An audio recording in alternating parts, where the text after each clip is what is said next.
There we got General Order 2. No Starfleet personnel shall unnecessarily use force either collectively or individually against members of the United Federation of Planets, their duly authorized representatives, spokespersons, or designated leaders, or members of any sentient non-member race for any reason whatsoever. So, what does that mean? For most, it sounds pretty straightforward. If you're a member of the Federation, you don't go around shooting people. You don't get to use lethal force to detain them unless I'm assuming they've applied lethal force against you, or they're in violation of some other higher stringent order and you're trying to prevent them from continuing doing so. Now, generally speaking, this is just my opinion, the lion's share of, well, let's look at this from a different angle. Traditionally, most people, when they refer to or think of Star Trek, immediately think of Captain Kirk or Picard of the Enterprise. And the Enterprise is basically the elite ship of the fleet, or the tip of the spear, or the holder of the flag, or however you wish to so view them. For every Captain Kirk, there's probably a couple hundred Ben Siskos. Now, I don't mean Ben Sisko is a common type of captain. He's a very superb captain in prior to that, commander. But what I'm saying is his personality type tends to lean toward aggressive negotiations as opposed to passive manipulation. It's not his forte. Ask Q. He will punch you in the nose, unlike Picard. I think he's more along the lines of Captain Kirk in that aspect, that Captain Kirk was not beyond applying unnecessary force on occasion when it was warranted. Now, as members of the Federation, you're entitled to certain levels of protection and common respect. So even if you're a non-member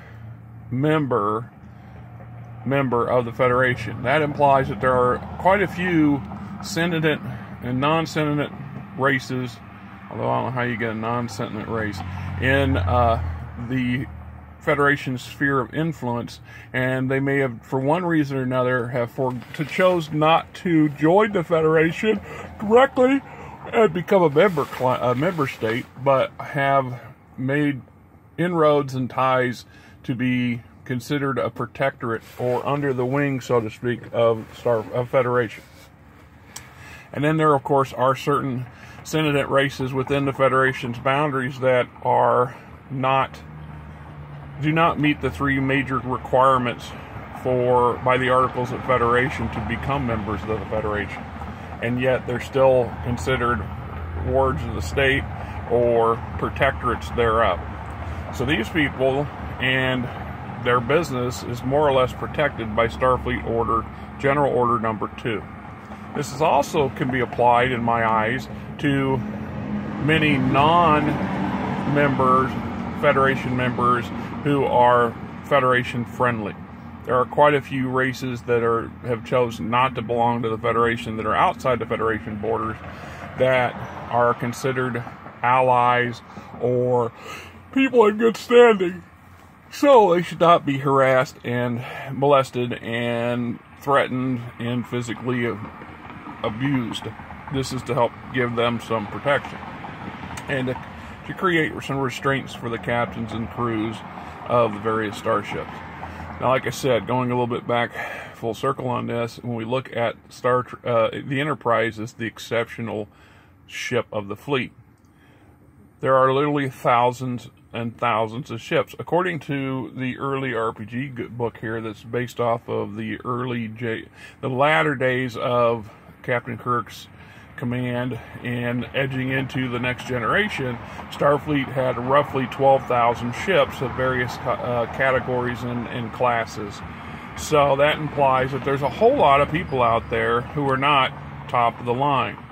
Not to say that they're the dregs of Starfleet either, but they're the average Joe Q member. of the Starfleet. In truth, part of the or the less than glamorous job assignments that one can have in the Federation as part of the Starfleet would be police duty, to help provide for the common protection and defense of these various member states, not only from the greater entities that threaten, like the Klingons and the Romulans and so on and so forth, but also to help protect them from each other, because conflict is conflict, and beings will be beings, and they will have conflict. And part of Federation, or part of the Starfleet's mandate, is to provide for common defense and to provide that sort of policing as required. Which means there are plenty of much smaller warships and customs duty ships that don't really qualify as exploration vessels by any means, that ply the space lanes between various systems and or patrol the borders, and in some cases police the borders between troublesome systems.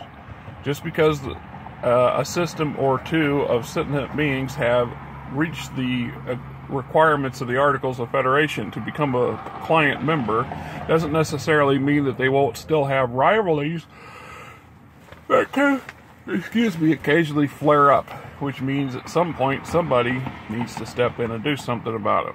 So that, to me, is the general gist of General Order Number 2. Until next time, this is the Fat Man sitting at Angito's restaurant, waiting for the owner to show up with a check. And if he doesn't show up soon, I'm moving on to my next job. Till next time, game on!